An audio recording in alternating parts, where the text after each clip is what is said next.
जय हिंद साथियों, आज मैं बात करूंगा पश्चिम बंगाल में हुए विधानसभा चुनाव के बारे में।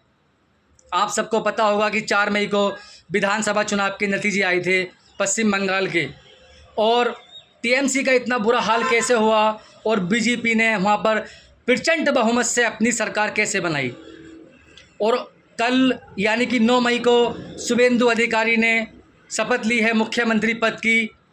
कल शपथ समारोह कल समाप्त हो चुका है पश्चिम बंगाल में। शुभेंदु अधिकारी कभी टीएमसी का सबसे बड़ा चेहरा हुआ करते थे। शुभेंदु अधिकारी टीएमसी से विधायक रह चुके हैं। शुभेंदु अधिकारी को ममता बनर्जी के बाद उनका उत्तराधिकारी माना जाता था कि टीएमसी की कमान शुभेंदु अधिकारी संभालेंगे ममता बनर्जी के बाद, मगर ऐसा नहीं हुआ। क्यों नहीं हुआ? परिवारवाद के चलते, क्योंकि ये बात ममता बनर्जी के भतीजे को बिल्कुल अच्छी नहीं लगी, जिससे पार्टी में फूट पड़ी। शुभेंदु अधिकारी में और ममता बनर्जी के भतीजे में दोनों में आपस में लड़ाई हुई। उन्होंने फिर टीएमसी को छोड़कर बीजेपी का दामन थाम लिया। नहीं तो वो बहुत बड़ा चेहरा था टीएमसी का, बहुत बड़ा चेहरा। ये पश्चिम बंगाल के लोग जानते हैं बहुत अच्छे से। और सबसे महत्वपूर्ण मुद्दा जो बनाया शुभेंदु अधिकारी ने, जो मेरी बहन का रेप हुआ था मेडिकल कॉलेज में, उसका पहले रेप हुआ फिर उसकी हत्या कर दी गई। उस मेरी बहन को अभी तक इंसाफ नहीं मिला। ये होना चाहिए था कि ममता बनर्जी को तो उसका इनकाउंटर करा देना चाहिए था, मगर ममता बनर्जी ने ऐसा नहीं किया। उस जालिम जल्लाद को सलाखों के पीछे छोड़ दिया। वो जालिम जल्लाद तो सलाखों के पीछे रहने के लायक भी नहीं है। मगर एक बात मैं आपसे बताना चाहूँगा, मैं उत्तर प्रदेश का हूँ। एक बात तो बहुत बढ़िया है योगी जी की, अगर ये रेप केस उत्तर प्रदेश में हुआ होता तो उसका 2 दिन के अंदर अंदर इनकाउंटर हो जाता, और ये अच्छी चीज़ है। मगर टीएमसी ने सॉफ्ट कॉर्नर दिखाया, बीजेपी ने उसका चुनाव का मुद्दा बनाया।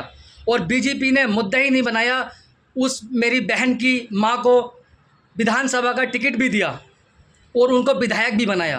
बहुत अच्छा काम किया बीजेपी ने, ये उनकी मां को टिकट दिया। ये काम तो टीएमसी को करना चाहिए था, मगर टीएमसी ने ऐसा नहीं किया।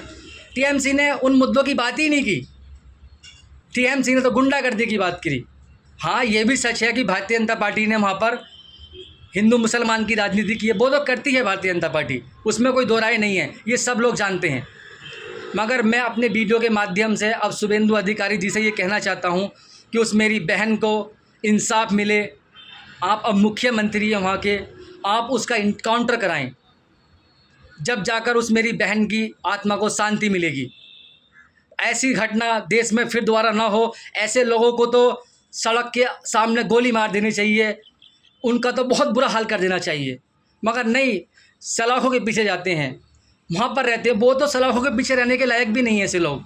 और मैं नए मुख्यमंत्री बने हैं शुभेंदु अधिकारी, मैं अपने वीडियो के माध्यम से उनसे कहना चाहूँगा कि आप पश्चिम बंगाल के लोगों के लिए काम करें। स्वास्थ्य का मुद्दा है, शिक्षा का मुद्दा है, बेरोजगारी का मुद्दा है, और पश्चिम बंगाल से बढ़ता पलायन, ये बहुत 4 महत्वपूर्ण मुद्दे हैं। आप इन पर ध्यान दें, और मैं पश्चिम बंगाल के उज्जवल भविष्य की कामना करता हूं। आप बहुत अच्छा करेंगे, एक अच्छे सीएम के तौर पर अपना काम ईमानदारी से करेंगे। और हाँ, बस उस मेरी बहन को इंसाफ जरूर दिलाना, उस जालिम जल्लाद कुत्ते का जरूर इनकाउंटर करना। आप हिंदुस्तान जिंदाबाद, भारत माता की जय, वंदे मातरम।